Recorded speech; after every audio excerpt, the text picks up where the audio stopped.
हाँ नहीं सही है, delta T is equal to होता है 4/9 टाइम्स डेल्टा नॉट। मतलब अगर मेटल आयन सेम हो और लिगेंड भी सेम हो तो उस केस में इसका जो डेल्टा टी होगा और इसका जो डेल्टा ओ होगा तो बड़ा कौन होगा, डेल्टा ओ। देखो ना, delta T is equal to 4/9 times है, तो हम बोल सकते हैं कि delta O is equal to हो जाएगा 9/4 टाइम्स ऑफ डेल्टा टी। 4 2 जा 2, 4 2 जा 8 और यहाँ पर 1 बचा, 104 2 जा 8 कितना आएगा, 4.22 शायद आएगा क्या। तो तो मतलब हम बोल सकते हैं delta O is equal to 2.22 times of delta T हो रहा है। यानी बड़ा कौन है, डेल्टा टी या डेल्टा ओ। तो delta O is greater than delta T. इसी समझ में आ रहा है, देख लो, सिंपल मैथमेटिक्स है। ठीक है, तो ये रिलेशन एक वो याद रखना। ये इसलिए होता है क्योंकि देखो टेट्राहेड्रल में 4 लिगेंड है, ऑक्टाहेड्रल में 6 लिगेंड है। तो ये 4 लिगेंड है, ये 6 लिगेंड है, तो एक में 4 है, एक में 6, तो ज़्यादा रिपल्सन तो 6 वाले में होगा ना, तो ज़्यादा स्प्लिटिंग भी 6 वाले में होगी। एक में 4 लिगेंड है, एक में 6 लिगेंड है, तो मतलब लिगेंड की वजह से जो है 2/3 का कंट्रीब्यूशन आता है। 2/3 का कंट्रीब्यूशन आता है किसकी वजह से, लिगेंड की वजह से। और 2/3 जो कंट्रीब्यूशन आता है वो ऑर्बिटल्स जो ऑर्बिटल्स जो हैं वो कहाँ, इन बिटवीन द एक्सिस, और लिगेंड से अप्रोच कर रहा है इन बिटवीन द एक्सिस। ठीक है, और उस केस में ऑक्टाहेड्रल में क्या होता है, ऑक्टाहेड्रल में लिगेंड्स अलोंग द एक्सिस आता है। तो अलोंग द एक्सिस आ रहा था लिगेंड और अलोंग द एक्सिस में डी ऑर्बिटल भी थे, है ना। यहाँ पर क्या हो रहा है कि जिस साइड ऑर्बिटल है डायरेक्ट उसी साइड से तो नहीं आ रहा। जैसे कि मान लो अगर ये dx, ये मान लो dxy है, ठीक है, ये क्या है, dxy ऑर्बिटल है, तो जो लिगेंड आ रहा है वो इस साइड से आ रहा है। ठीक है, ये किस में, टेट्राहेड्रल में। जबकि ऑक्टाहेड्रल में क्या होता था कि लिगेंड जो है अलोंग द एक्सिस हर तरफ से आ रहा था, तो उसमें डायरेक्ट जो है बहुत ज़्यादा स्प्लिटिंग हो रहा था, इस वजह से कि डायरेक्ट वो रिपल्सन होगा ना, जो लिगेंड्स के इलेक्ट्रॉन है और जो मेटल के ऑर्बिटल्स के इलेक्ट्रॉन है, तो उसमें उसके आपस में ज़्यादा रिपल्सन होगा, जिसकी वजह से 2/3 का और फैक्टर आता है। तो 2/3 इंटू 2/3 कितना हो जाएगा, 4/9 टाइम्स का फैक्टर आ जाता है कि डेल्टा टी 4/9 टाइम्स होता है डेल्टा ओके। ठीक है, तो मेनली ये कैसे आ रहा है ये उतना ज़रूरी नहीं है, मेन क्या इंपॉर्टेंट ये है कि delta T is equal to 4/9 times delta nought वो होता है, वेरी वेरी इंपॉर्टेंट। ठीक है, लिख लोगे इसको, ये हो गया।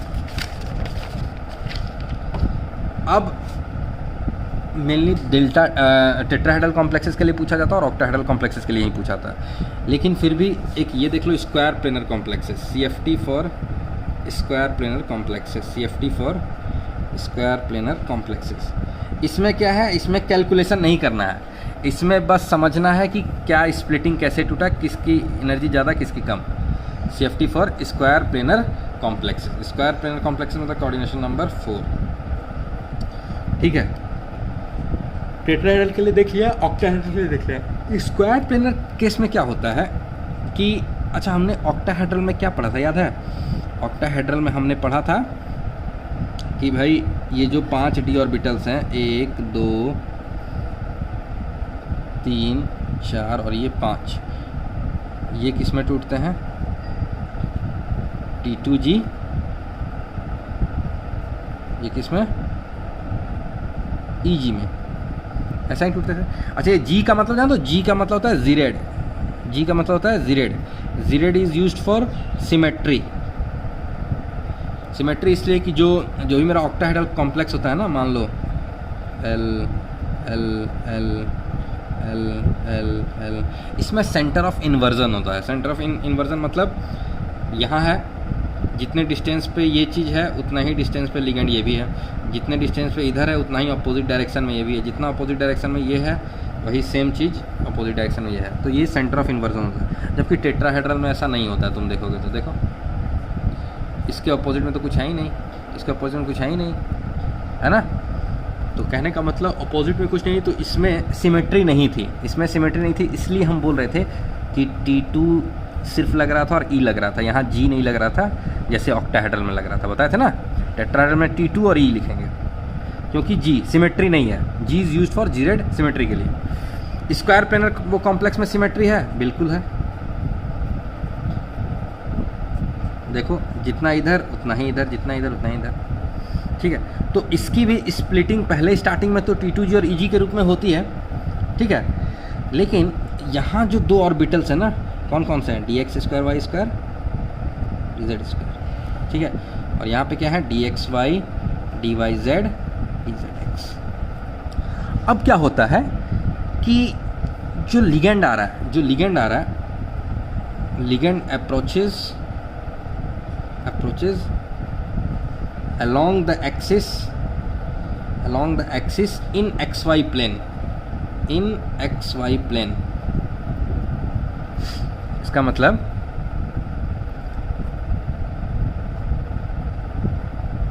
ये x है, ये y है, ये मान लो नेगेटिव x हो गया, ये नेगेटिव y है। तो बोल रहा है कि जो लिगेंड है ना वो इसी साइड से आ रहा है, x एक्सिस और y एक्सिस से लिगेंड अप्रोच कर रहा है। ये x है, ये x का नेगेटिव साइड है, ये y का नेगेटिव है। तो लिगेंड बोल रहा है कि इधर से आ रहा है xy प्लेन पे। अच्छा एक चीज़ बताओ, z एक्सिस को हम ऐसे मान ले क्या, इधर से मान ले, ये है मेरा z एक्सिस, मान ले इधर। इस पेज में वो z एक्सिस कैसे होगा बता सकते हो, पेज में अगर ये x है ये y है तो तुम्हारे तरफ देखो, ये जो पेन है ना, पेन के तरफ z एक्सिस है, मतलब पेन से होते हुए पेज से नीचे जाते हुए और टेबल को छेदते हुए पूरा ये हो गया मेरा z एक्सिस, z एक्सिस जिसको बोलते हैं, ठीक। अब लिगेंड तो इधर से तो नहीं आ रहा है, लिगेंड पेन की तरफ से तो आ नहीं आ रहा है, लिगेंड किस साइड से आ रहा है, along the axis in xy plane, xy plane से, इस पेज में से आ रहा है, इधर से इधर से इधर से इधर से। तो तुम बताओ कि अगर इस पेज में से आ रहा है तो ये जो dx² y² जो dz², जो दो ऑर्बिटल्स हैं, इसमें x और y की तरफ से आ रहा है, तो हम बोल सकते हैं कि भाई जो dx² y² वाला जो ऑर्बिटल होगा, dx² y² वाला जो ऑर्बिटल होगा वो उसमें रिपल्सन ज़्यादा होगा, क्योंकि लिगेंड उसी साइड से आ रहा है x और y एक्सिस से। तो जो मेटल का dx² y² ऑर्बिटल है वो ज़्यादा रिपेल करेगा, यानी कि ये, और dz² z एक्सिस के तरफ से तो कुछ आ ही नहीं रहा है, तो कहने का मतलब ये dx² और dz² की अब एनर्जी सेम नहीं होगी।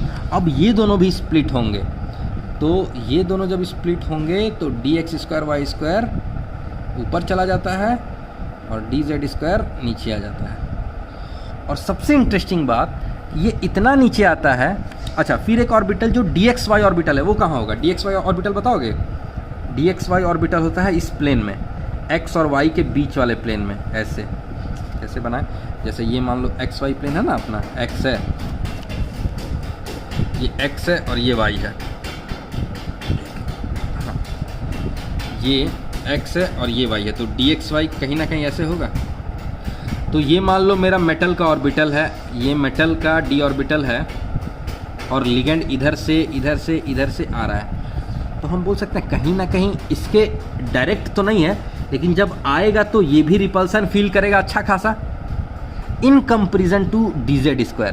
z में तो कोई बात ही नहीं हो रहा है, z में तो ऊपर के तरफ है ऑर्बिटल और इधर से कोई कुछ आ ही नहीं रहा है, इधर से कोई लिगेंड ही नहीं आ रहा है, लिगेंड तो इस प्लेन में आ रहा है। तो हम बोल सकते हैं यार इसका मतलब dxy में dz² से ज़्यादा रिपल्सन हो रहा है, तो ये जो तीनों में से dxy है ना, इसकी एनर्जी dz² से ऊपर हो जाएगी, इसकी एनर्जी dz² से dxy की एनर्जी, dxy जो ऑर्बिटल है, dxy ऑर्बिटल, उसकी एनर्जी dz² से भी ऊपर हो जाएगी।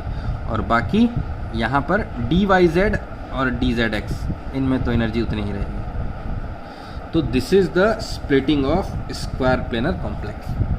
IT एडवांस में पूछा हुआ है कि स्क्वायर प्लेनर कॉम्प्लेक्सेस में क्या होता है एनर्जी का ऑर्डर, dx² सबसे ज़्यादा, फिर dxy, क्योंकि xy प्लेन में आ रहा है ना, xy प्लेन से ऑर्बिटल आ रहा है, तो dx² y² में सबसे ज़्यादा, फिर dxy में, dz² में इससे कम और इन दोनों में सबसे कम।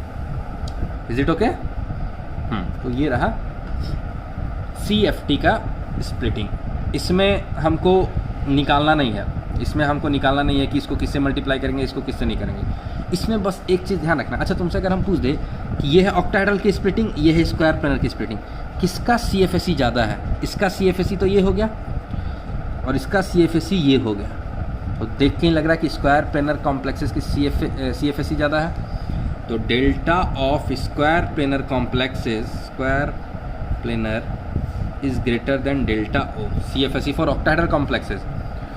ठीक है, और ये लगभग इसको कैलकुलेट किया गया था, तो लगभग ये कितना था पता है, 1.3 टाइम्स था ये डेल्टा नॉट के, डेल्टा नॉट स्क्वायर प्लेनर का 1.3 टाइम्स था किसके, डेल्टा नॉट के। तो ये बहुत इंपॉर्टेंट बात है। ये तो मान लो उतना इंपॉर्टेंट नहीं है नीट के लेवल पे, लेकिन जानने में क्या है, 1.3 टाइम्स होता है, ये इंपॉर्टेंट है। ठीक, अब मेरा एक क्वेश्चन है कि बताओ CFSE को अरेंज करना है, arrange CFSE in decreasing order, arrange CFSE in decreasing order. तो हम बोल सकते हैं कि सबसे ज़्यादा CFSE वो किसमें delta square planar, delta O और डेल्टा T, ये तीनों में सजाना। पहले तुम पॉज कर लो वीडियो और खुद से सजाओ कौन ज़्यादा आएगा, उसके बाद बताओ मुझे। तो क्या होगा बताओ आंसर। सबसे ज़्यादा देखो डेल्टा O और डेल्टा T में कौन बड़ा, डेल्टा O बड़ा, डेल्टा O और डेल्टा स्क्वायर प्लेनर कौन बड़ा, डेल्टा स्क्वायर प्लेनर बड़ा। तो सबसे बड़ा कौन, स्क्वायर बड़ा। ठीक है, दिस इज द ऑर्डर, हो गया। तो ये था तीनों की बात। अब एक हम थोड़ा इसमें जॉन टेलर ही बता ही देते हैं। अभी जॉन टेलर इफेक्ट भी पढ़ी लो, उसके बाद बताएंगे फैक्टर्स, नहीं पहले फैक्टर्स इन्फ्लुएंसिंग बता देते हैं। लिखो heading, factors influencing the magnitude of CFSE। कौन कौन से फैक्टर्स हैं जो CFSE के मैग्नीट्यूड पे असर डालेगा। ठीक, पहला फैक्टर है different charges on the cation of the same metal. ठीक है, तो लिखोगे the cation with a higher oxidation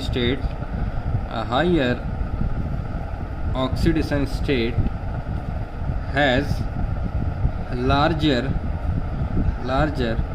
value of CFSE than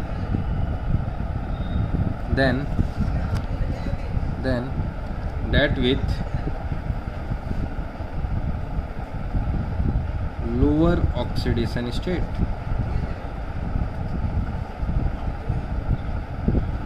ठीक है, इसका एग्जाम्पल क्या हो जाएगा, जैसे मान लो मैंने बोला एक कॉम्प्लेक्स है FeH2O6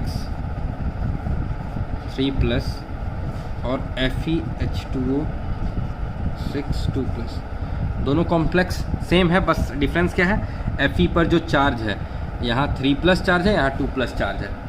ठीक है, तो जिस पे चार्ज ज़्यादा होगा उसका CFSE ज़्यादा होगा। क्यों इस तरह से बोल सकते हो, क्योंकि मेटल पे पॉजिटिव चार्ज जब बढ़ेगा तो मेटल क्या करेगा, लिगेंड को अपनी तरफ और अच्छे से खींचेगा, और जैसे लिगेंड मेटल की तरफ आएगा तो जो मेटल के डी ऑर्बिटल के इलेक्ट्रॉन्स है उनसे और लिगेंड के इलेक्ट्रॉन्स में वो रिपल्सन उतना ज़्यादा होगा, और जितना ज़्यादा रिपल्सन उतना ज़्यादा स्प्लिटिंग, है ना, जितना ज़्यादा ऑर्बिटल्स के बीच का रिपल्सन उतना ज़्यादा स्प्लिटिंग। तो हम बोल सकते हैं कि CFSE उसका ज़्यादा होगा जिसमें मैग्नीट्यूड ज़्यादा हो जाएगा। ठीक है, ओके।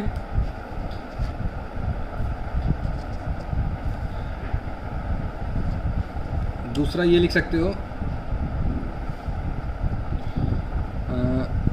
अच्छा ये तो बताए थे कि अगर मान लो एक वीक फील्ड लिगेंड है और अगर मान लो एक स्ट्रॉन्ग फील्ड लिगेंड है, तो जो स्ट्रॉन्ग फील्ड लिगेंड होगा उसका स्प्लिटिंग तो ज़्यादा होगा, ये तो बहुत कॉमन सी बात है।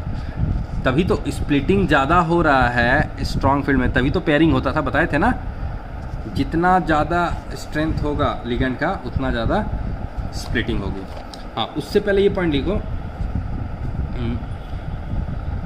कि हाँ, जैसे मान लो सीरीज़ एक है 3D सीरीज़ का मेटल एक है 4D सीरीज़ का, एक है 5D सीरीज़ का।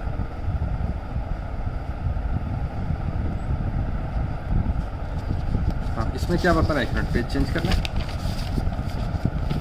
इसमें बता रहे हैं हम कि अगर एक मान लो 3D सीरीज़ का मेटल है, एक 4D सीरीज़ का, एक 5D सीरीज़ का, तो क्या होगा। जैसे एक एग्जांपल भी ले लेते हैं, एग्जांपल ले लेते हैं, मान लो CONH3 6 3+, एक ले लिए RHNH3 6 3+, और एक ले लिए IRNH3 6 3+।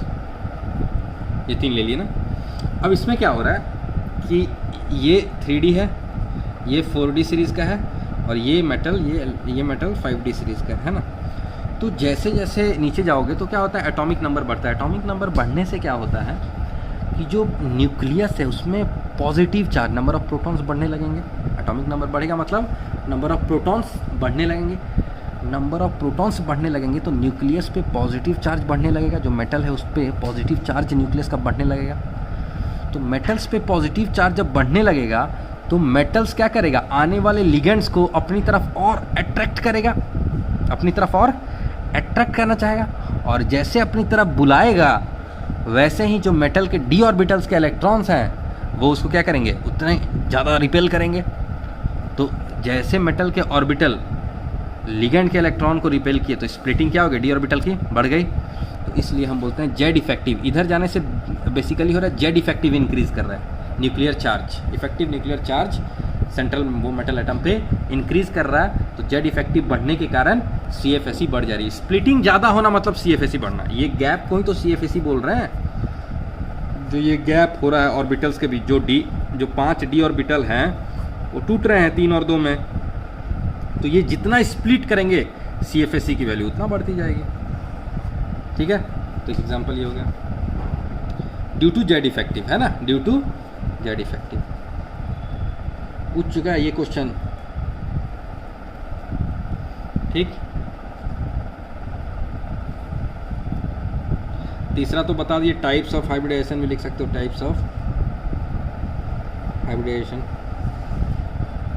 Delta T = 4/9 delta nought. तो डेल्टा टेट्राहेड्रल वाला जो है ऑक्टाहेड्रल से ज़्यादा हो गए। ठीक है, उसके बाद एक लिखो प्रेजेंस ऑफ चिलेटिंग लिगेंड।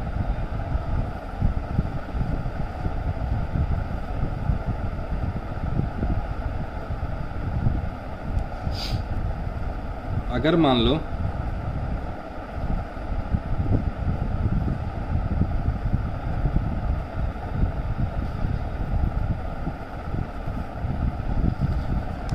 ये एग्जांपल, ये दोनों, ये जो लिगेंड है ऑक्सीडेट क्या है, चिलेटिंग लिगेंड है। तो ये चिलेटिंग लिगेंड क्या करेगा, रिंग बना लेगा। रिंग बनाने की वजह से इसका जो CFSE है वो बढ़ जाता है, इसका क्रिस्टल फील्ड स्प्लिटिंग बढ़ जाता है। तो हम बोलते हैं कि जिसमें जो भी वो चिलेटिंग लिगेंड अगर होगा और एक ऐसे नॉर्मल लिगेंड होगा तो चिलेटिंग वो लिगेंड का जो है इसका CFSE ज़्यादा होगा। या हम लोग ऐसे देख सकते हैं, Fe के साथ ही देख लो या Cr के साथ देख लो, सबसे अच्छा Cr EN होता है ना, EN ethylene diamine bidentate ligand है 3+ और CrNH3 6 3+। ठीक है, इसमें बनाओगे तो क्या है, इसमें रिंग बनेगा, चिलेटिंग रिंग। जितना ज़्यादा नंबर ऑफ रिंग्स बनेगा उतना ज़्यादा CFSE होता है। तो हम बोल सकते हैं इसमें CFSE ज़्यादा होगी इससे, इसमें तो कोई रिंग नहीं बनेगा। ठीक है, तो ये इंपॉर्टेंट पॉइंट है, ध्यान रखो। यहाँ से क्वेश्चन उठेगा और एक यहाँ जेड इफेक्टिव से क्वेश्चन होगा। ठीक है, और पहला फैक्टर क्या बताया था, चार्ज। हाँ, उससे भी बन सकता है क्वेश्चन। ठीक, और एक फैक्टर लास्ट में, छोटा मोटा फैक्टर कभी कभी देख सकते हो ये भी, कि जैसे कि मान लो पांचवा फैक्टर की number of D electrons, same charges on the cation but the number of D electrons is different. ये सबसे मतलब क्या बोलते हैं, सबसे मतलब लास्ट वाला फैक्टर है जो कि उतना ज़्यादा वैल्यूएबल नहीं है। लास्ट में बस हाँ देख लिए कहीं कहीं एप्लीकेबल होता है ये, जैसे COH2O6 2+ NiH2O6 2+। मतलब इससे क्वेश्चन उतना नहीं पूछेगा, मेनली वो 2-3 फैक्टर ही है। इसमें क्या है, CO2+ Ni2+, ठीक है, सेम चार्ज है कैटायन पे, लेकिन d इलेक्ट्रॉन डिफरेंट है। CO2+ में कितना इलेक्ट्रॉन है जी, 3d7, और Ni2+ में कितना इलेक्ट्रॉन है, 3d8, तो इसलिए इसका CFSE ज़्यादा होगा।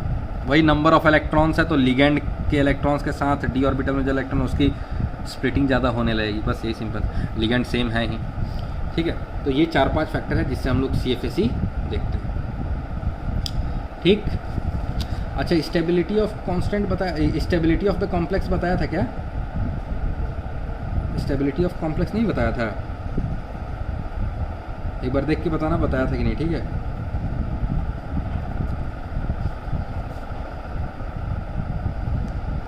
अब जो सबसे इम्पोर्टेंट है, जॉन टेलर इफेक्ट, NCERT में नहीं है इसलिए इम्पोर्टेंट है, खासकर नीट 2016 या JIPMER में पूछा ही था। जॉन टेलर इफेक्ट, इसी को बोलते हैं Jahn Teller distortion, Jahn Teller distortion. Jahn Teller वो डिस्टॉर्शन क्या होता है कि जो ऑक्टाहेड्रल कॉम्प्लेक्स होता है ना, ऑक्टाहेड्रल कॉम्प्लेक्स कैसा होता है, एक तो ये होता है कि M, ये मान लो 6 लिगेंड है, नॉर्मल ऑक्टाहेड्रल, इसको बोलते हैं नॉर्मल ऑक्टाहेड्रल। नॉर्मल ऑक्टाहेड्रल की क्या खासियत है कि Ml बॉन्ड लेंथ सेम होगा, all Ml bond length same, normal octahedral. अब नॉर्मल ऑक्टाहेड्रल 2 टाइप का हो सकता है, एक कि ये Ml हुआ 4 Ml, और जो 2 Ml एक्सियल वाले हैं इनका लेंथ बढ़ रहा है, देख रहे हो। अब ये दिख रहा है कि ये वाला जो Ml बॉन्ड है ये इन चारों Ml बॉन्ड से बड़ा है, ये Ml और ये Ml बॉन्ड, तो मतलब एक्सियल Ml बॉन्ड बड़ा है, इसको बोलते हैं इलॉन्गेशन, इसको बोलते हैं इलॉन्गेशन, ठीक है। और ये हो गया, हम लोग ये पढ़ रहे हैं एबनॉर्मल ऑक्टाहेड्रल में। एबनॉर्मल ऑक्टाहेड्रल मतलब सीधा से कुछ ना कुछ बिगड़ा हुआ है ना, इसीलिए इसका नाम डिस्टॉर्शन है। इसके से और नॉर्मल ऑक्टाहेड्रल कॉम्प्लेक्स का डिस्टॉर्ट होना, या फिर ऐसा भी तो हो सकता है कि जब ये छोटे हों और ये जो चारों हैं ये बड़े हों, इसको बोलते हैं कंप्रेशन, ठीक है, इसको बोलते हैं कंप्रेशन। तो ये जो दोनों है ये है अपना एबनॉर्मल ऑक्टाहेड्रल कॉम्प्लेक्स, इसी को बोलते हैं जॉन टेलर डिस्टॉर्शन। की एक ऑक्टाहेड्रल कॉम्प्लेक्स में डिस्टॉर्शन होना, डिस्टॉर्शन माने या तो ये एक्सियल L बड़ा हो जाएगा या तो एक्सियल वाला छोटा हो जाएगा, ठीक है, उसी को बोलते हैं जॉन टेलर इफेक्ट। अब देखते हैं कैसे होता है और कब होता है ना, ठीक। इसी को हम लोग बोलते हैं टेट्रागोनल डिस्टॉर्शन, टेट्रागोनल डिस्टॉर्शन भी इसको बोलते हैं, ओके। एलोंगेशन का केस, ये कंप्रेशन का केस, ठीक। इसी को बोलते हैं Jahn Teller effect, JTD, Jahn Teller distortion बोलते हैं JTD। जॉन टेलर डिस्टॉर्शन यही है कि जो एक्सियल वाले L हैं उनका बड़ा हो जाना या उनका कंप्रेस हो जाना, उसको जॉन टेलर डिस्टॉर्शन बोलते हैं, ठीक। अब ये कब होता है, कंडीशन क्या है, कब जॉन टेलर डिस्टॉर्शन होगा, जब भी जैसे कि मान लो ऑक्टाहेड्रल ये कॉम्प्लेक्स है,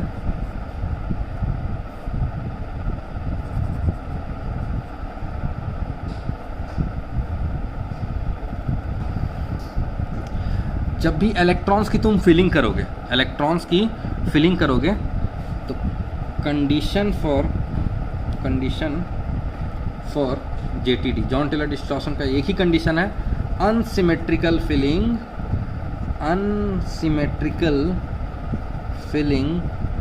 ऑफ इलेक्ट्रॉन्स इन T2G और EG। Unsymmetrical filling of electrons in T2G और EG, इसका क्या मतलब हुआ, इसका ये मतलब हुआ कि ये जो T2G है और ये EG है, इनमें अनसिमेट्रिकल फिलिंग नहीं होना चाहिए, या तो इसमें या तो इसमें। जैसे कि मेरा कहने का मतलब, अनसिमेट्रिकल को समझने के लिए पहले समझ लेते हैं कि सिमेट्रिकल फिलिंग का क्या मतलब है। सिमेट्रिकल फिलिंग का मतलब है कि अगर जैसे ये हम बोल दिए कि ये T2G में सिमेट्रिकल फिलिंग है, अगर T2G में हम 3 इलेक्ट्रॉन दिए तो ये एक इसको दिए, एक DXY को, एक DYZ को, एक DZX को, तो ये सिमेट्रिकल फिलिंग है। वही हम अगर T2G मान लो, ये जो 3 T2G है उसमें ऐसे फिल करते 1 2 3 और इसको एक ज़्यादा देते, तो ये हो जाता अनसिमेट्रिकल फिलिंग। या हम 5 इलेक्ट्रॉन दे देते, 1 2 3 4 5, ये भी अनसिमेट्रिकल फिलिंग। 2 इसको है, 2 इसको है, इसको 1 क्यों, है ना, सबको बराबर बराबर दो, तब हम जानेंगे कि हाँ सिमेट्रिकल फिलिंग है। ठीक है, तो ये सिमेट्रिकल फिलिंग है और ये दोनों अनसिमेट्रिकल फिलिंग है। जॉन टेलर डिस्टॉर्शन कब होगा, अनसिमेट्रिकल फिलिंग वाले केस में, unsymmetrical filling of electrons in T2G और EG। तो ये तो T2G का दिखा दिए। अब EG में कैसे होगा सिमेट्रिकल और अनसिमेट्रिकल फिलिंग। EG में क्या है, एक dx²y² है और एक dz² है। ठीक है, तो dx²y² में जब एक एक इलेक्ट्रॉन होगा तो ये क्या है, सिमेट्रिकल फिलिंग। किसी में 2 आ गया और किसी में 1 रहा, अनसिमेट्रिकल फिलिंग। दोनों में 2 2 रहा, सिमेट्रिकल फिलिंग, है ना, बात समझे। अनसिमेट्रिकल फिलिंग किसको बोल रहे हैं, तो कभी भी अगर तुमको अनसिमेट्रिकल फिलिंग मिलेगा इलेक्ट्रॉन्स का T2G और EG में, तो जॉन टेलर डिस्टॉर्शन होगा ही होगा। ठीक है, क्लियर। अब तुमको बता दें कि जब भी एलोंगेशन, वैसे ये चीज़ जो बता रहे हैं ये चीज़ नहीं है तुम्हारे सिलेबस में, फिर भी देख लो एलोंगेशन कब होगा। अच्छा हाँ, एक होता है जॉन टेलर डिस्टॉर्शन में, एक होता है विक, इसको तो समझ गया ना, अनसिमेट्रिकल फिलिंग। ये है अनसिमेट्रिकल, ये है सिमेट्रिकल फिलिंग। किसी एक में अनसिमेट्रिकल फिलिंग हो तो जॉन टेलर हो जाएगा, या तो इसमें अनसिमेट्रिकल हो जाए या तो इसमें। लेकिन अभी इसमें क्या, इसमें सिमेट्रिकल फिलिंग है, इसमें भी सिमेट्रिकल फिलिंग है, तो इसमें JTD नहीं होगा, अनसिमेट्रिकल वाले केस में होगा। ठीक है, अब मैं ये बोल रहा हूँ कि JTD 2 टाइप का होता है, JTD 2 टाइप का होता है। एक होता है वीक, एक होता है strong. Strong Jahn Teller distortion कब होगा, जब अनसिमेट्रिकल फिलिंग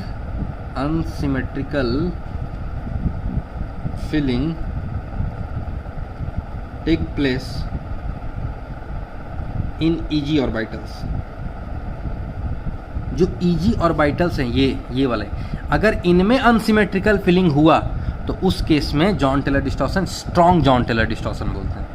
और वीक जॉन टेलर डिस्टॉर्शन किसको बोलेंगे, इसको बोलेंगे जॉन टेलर डिस्टॉर्शन। इतना तो पता चल गया कि भाई अनसिमेट्रिकल फिलिंग में होगा, तो वीक वाला तब होगा जब अनसिमेट्रिकल फिलिंग इन T2G ऑर्बिटल्स।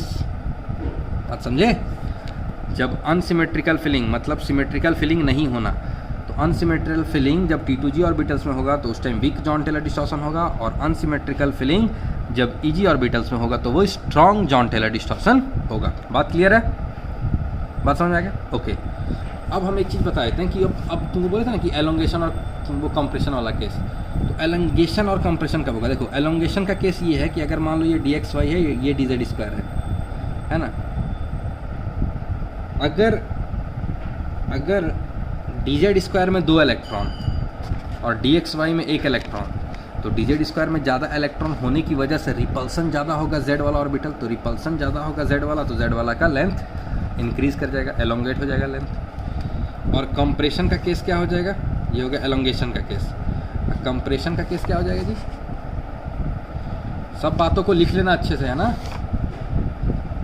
कंप्रेशन का केस हो जाएगा जब EG में ही, EG के ही केस में, क्योंकि जॉन टेलर डिस्टॉर्शन मेजरली कब देखा जाता है, जब EG में अनसिमेट्रिकल फिलिंग होता है ना। तो जब DXY और DZ², अगर DXY में 2 इलेक्ट्रॉन और DZ² में 1 इलेक्ट्रॉन फिल है, तो अब ज़्यादा रिपल्सन किस में होगा, DXY ऑर्बिटल में। मतलब जो XY एक्सिस में जो ऑर्बिटल थे वो एलोंगेट, वो अपने आप एलोंगेट हो जाएंगे। मतलब पहले मान लो सेम था, ठीक है। ये है मेरा एक्स एक्सिस वाई एक्सिस, ठीक है। अब मैं ये बोल रहा हूँ कि जब इसमें ज़्यादा इलेक्ट्रॉन्स होंगे तो ये वाला अपने आप दूर भाग के रिपेल हो जाएंगे, तो ये अपने आप बड़े हो जाएंगे और अपने आप ये L फिर छोटा दिखने लगेगा, यानी ये कंप्रेशन हो जाएगा। तो this is the case of compression. ये उतना इंपॉर्टेंट नहीं है, बस नॉलेज के लिए। बाकी हाँ, स्ट्रॉन्ग कब होता है, वीक कब होता है, तुमको जानना पड़ेगा। अब तुमसे हम पूछ दिए D7 स्ट्रॉन्ग फील्ड लिगेंड के केस में ऑक्टाहेड्रल कॉम्प्लेक्स, बताओ ये जॉन टेलर डिस्टॉर्शन कैसा देगा, स्ट्रॉन्ग या वीक। D7 है, स्ट्रॉन्ग फील्ड लिगेंड है और ऑक्टाहेड्रल कॉम्प्लेक्स है, तो ये जॉन टेलर डिस्टॉर्शन कैसा। अब देखो ऑक्टाहेड्रल बोल दिया मतलब नीचे 3 ऊपर 2, ठीक है। D7 बोला है SFL में सजाना, कैसे सजाएंगे, 1 2 3 4 5 6 पेयरिंग पहले कर देंगे, उसके बाद इलेक्ट्रॉन यहाँ जाएगा। तो नीचे तो सिमेट्रिकल फिलिंग है, T2G में तो सिमेट्रिकल फिलिंग 2 2 2 2 सबको है, लेकिन क्या ऊपर में सिमेट्रिकल फिलिंग है, नहीं, सिमेट्रिकल फिलिंग नहीं है, क्योंकि एक में एक है एक में नहीं है। तो हम बोल सकते हैं कि EG में अनसिमेट्रिकल फिलिंग, और जब भी EG में अनसिमेट्रिकल फिलिंग होगा तो वो कैसा जॉन टेलर दिखाता है, वो स्ट्रॉन्ग जॉन टेलर दिखाता है। तो हम बोल सकते हैं कि this is the case of strong JTD। बात समझे कि नहीं, क्लियर। इस एग्जांपल को लिख लो। D3 बताओ, D3 वीक फील्ड लिगेंड रहे चाहे स्ट्रॉन्ग फील्ड लिगेंड रहे, दोनों ही केस में क्या होगा, no John Teller distortion. D3 में कहाँ से वो जॉन टेलर डिस्टॉर्शन होगा, देखो होगा क्या, अरे 1 2 3 इलेक्ट्रॉन, अब चाहे स्ट्रॉन्ग हो चाहे वो वीक हो, पहले तो एक एक भरोगे ना नीचे, तो सिमेट्रिकल फिलिंग हो गया। T2G में सिमेट्रिकल फिलिंग मतलब जॉन टेलर डिस्टॉर्शन नहीं होगा, क्लियर है। तो ये रहा जॉन टेलर डिस्टॉर्शन। तो आज हमने काफ़ी कुछ पढ़ा, तो क्वेश्चन दे रहा हूँ मैं।